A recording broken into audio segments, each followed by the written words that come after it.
Hi, I'm Amanda. I'm 32 years old, and up until 3 months ago, I thought I had the perfect marriage.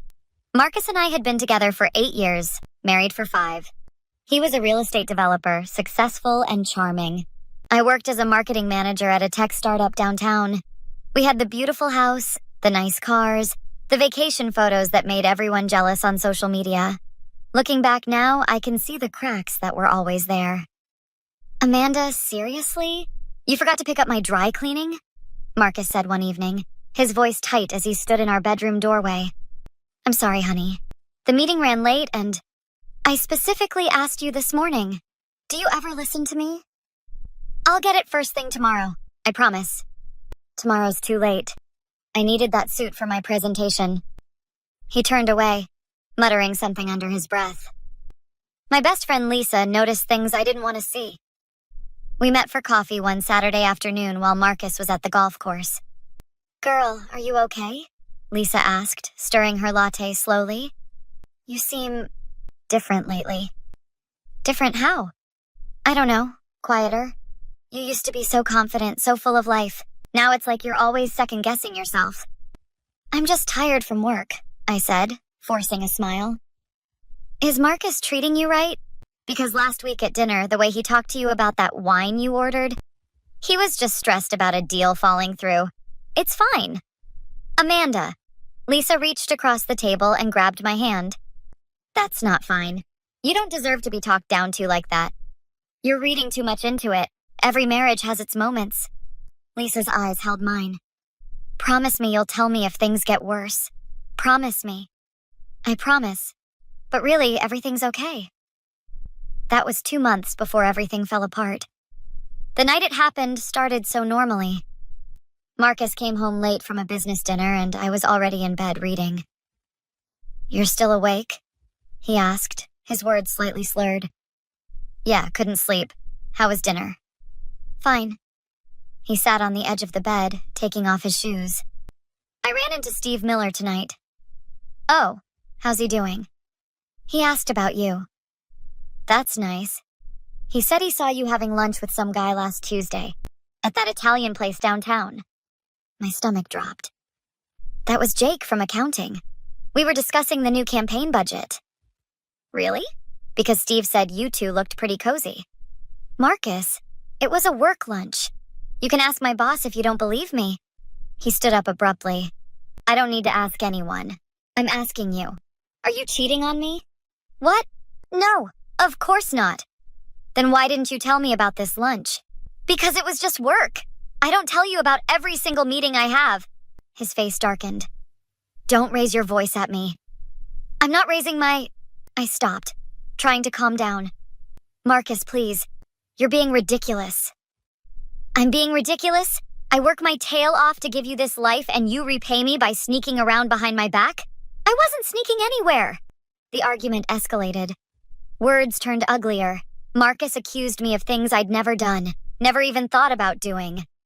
I defended myself until I was exhausted. You know what? I'm done with your lies, Marcus finally said, grabbing my arm and pulling me out of bed. Marcus, stop! What are you doing? Get out. Get out of my house. Your house? This is our... He dragged me through the hallway, down the stairs. I was still in my pajamas and bare feet. The rain was pouring outside. I could hear it hammering against the windows. Marcus, please, it's raining. Let me at least get my shoes, my phone. You should have thought about that before you disrespected me. He threw open the front door. Stop! You can't do this! But he did.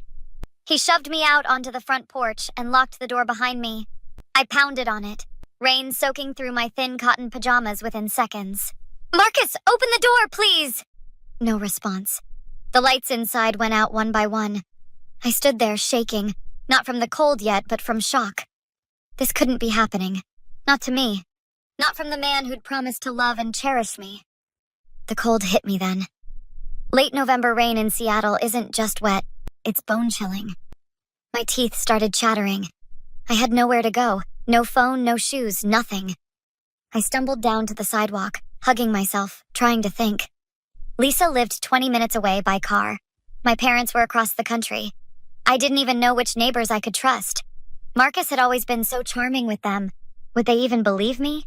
That's when I saw the headlights. A black SUV slowed down, pulling up beside me. The passenger window rolled down and a woman's voice called out, "Oh my God, are you okay? Get in, quickly." I hesitated for maybe 2 seconds before the cold made my decision for me. I yanked open the door and climbed in, water dripping everywhere. "Thank you," I managed through chattering teeth. "Thank you so much." "What happened to you?"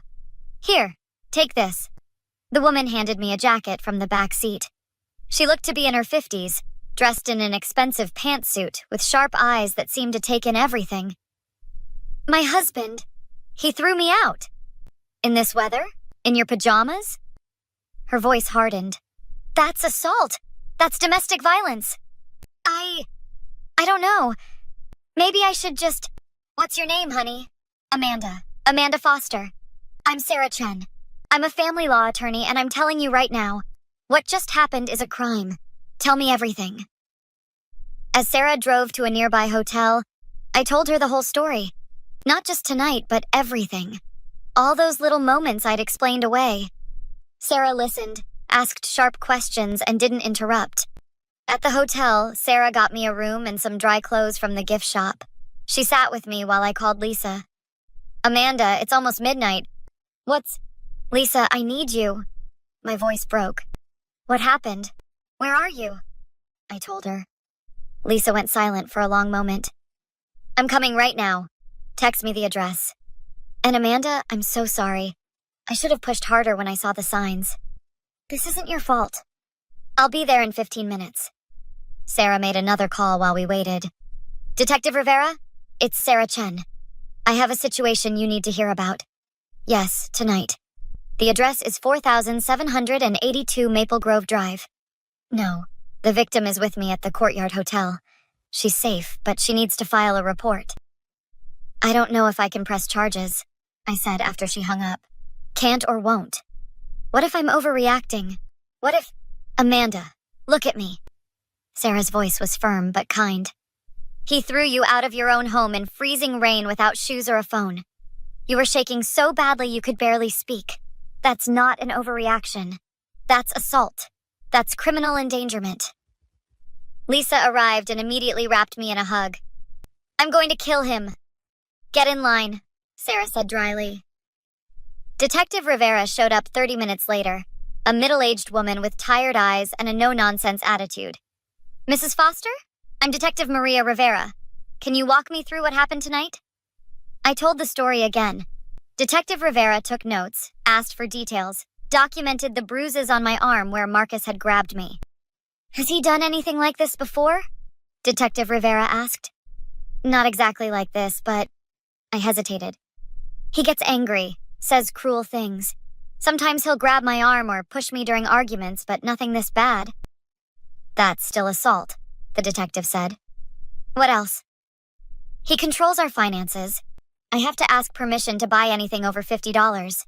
He tracks my location through my phone. He's isolated me from a lot of my friends." Lisa's hand tightened on mine. "I tried to tell you." "I know. I'm sorry. I should have listened."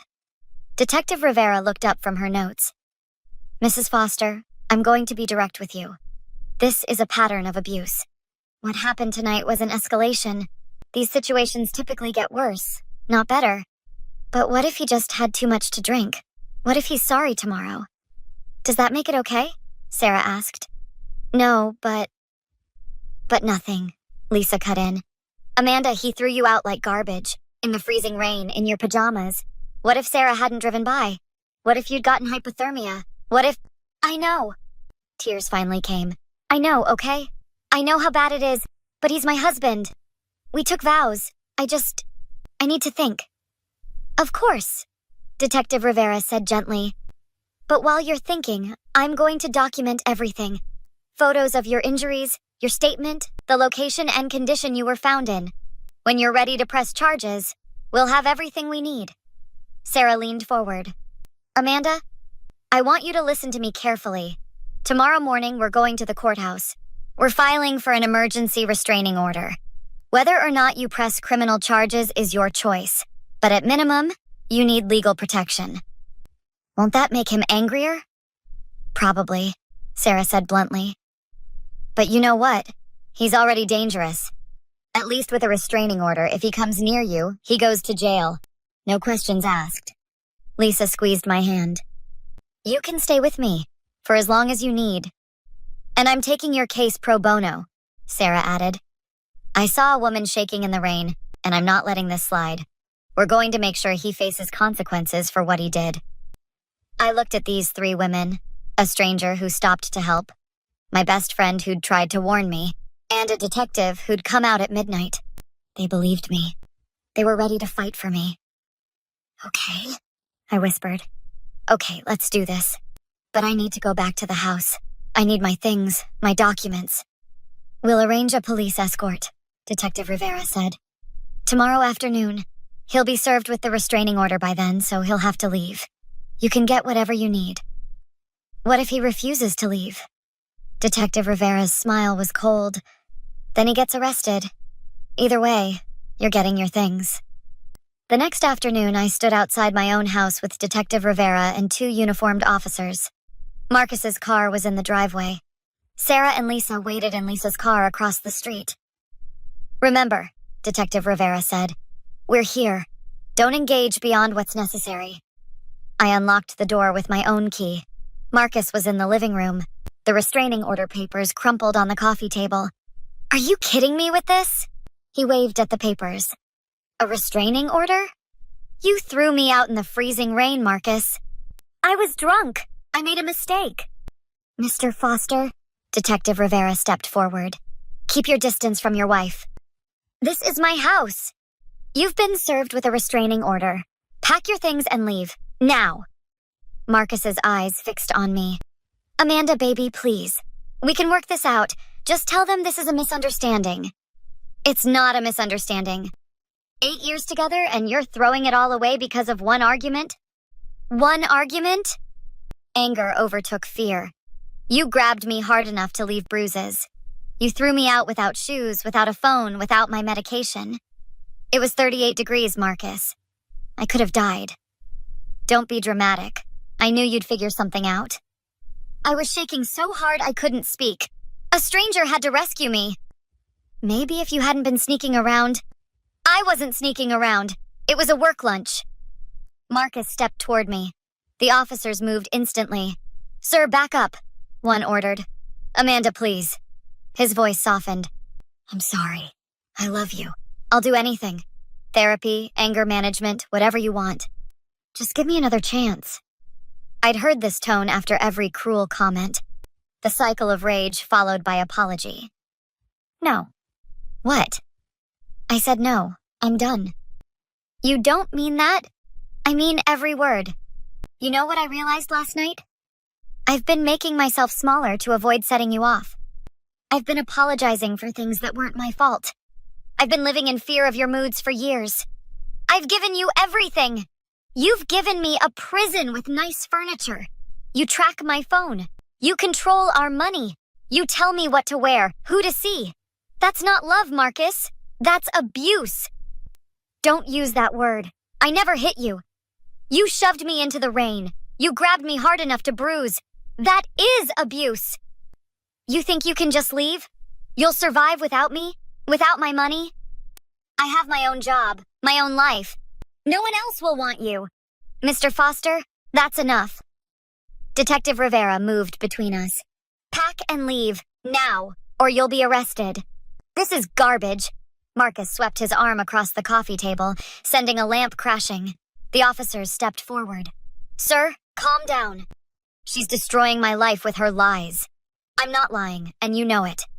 You're going to regret this, Amanda. Is that a threat, Mr. Foster? Detective Rivera asked. It's a fact.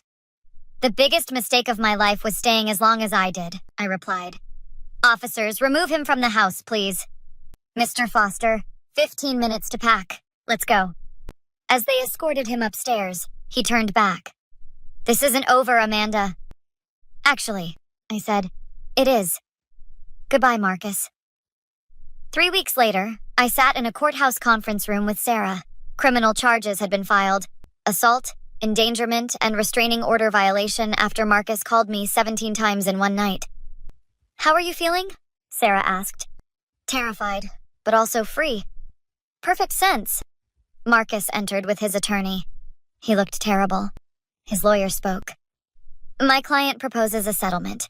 He'll agree to divorce with 60-40 assets in your favor if you drop criminal charges. Sarah didn't blink. Absolutely not. Mrs. Foster, pursuing these charges will drag everyone through trial.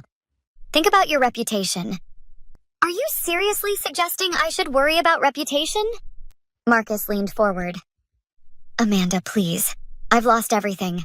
My business partners are distancing themselves. My family barely speaks to me. Isn't that enough? You lost those things because of your actions, Marcus, not mine. I made a mistake. One mistake. It wasn't one mistake, Sarah said. It was years of abuse. And after Mrs. Foster filed, 2 other women came forward, an ex-girlfriend and a former assistant. Similar patterns. Marcus went pale. Those are lies. They have text messages, emails. One has a recording of you screaming at her. I want to testify, I said suddenly. Sarah turned. Are you sure? Yes. Other women need to know they're not alone. That leaving is possible. Marcus's lawyer sighed.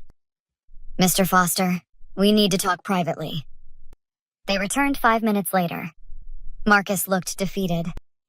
My client will plead guilty to assault and endangerment for probation and mandatory counseling, his lawyer said.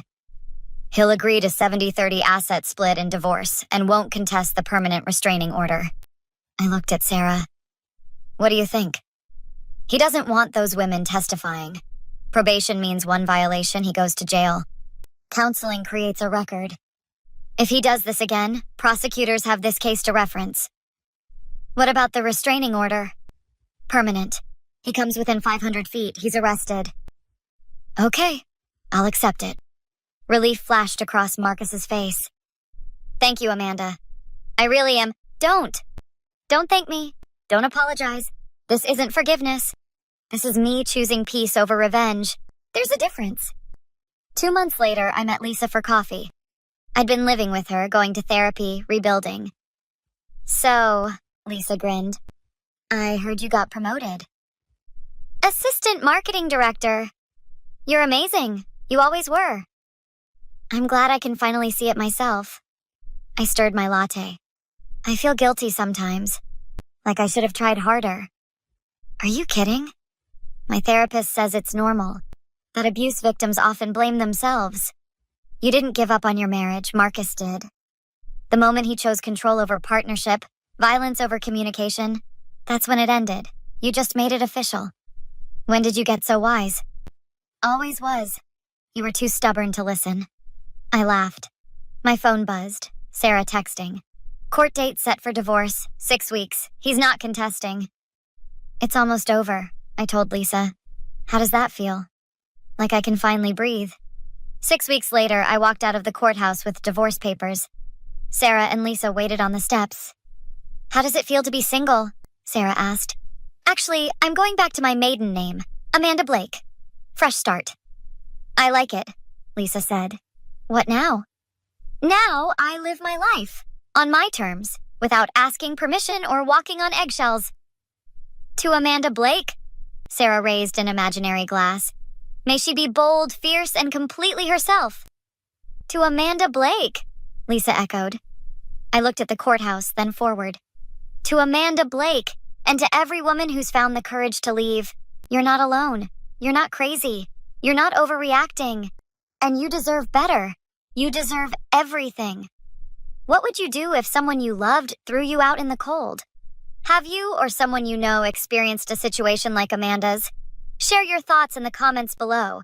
And don't forget to like and subscribe for more true stories of courage and justice.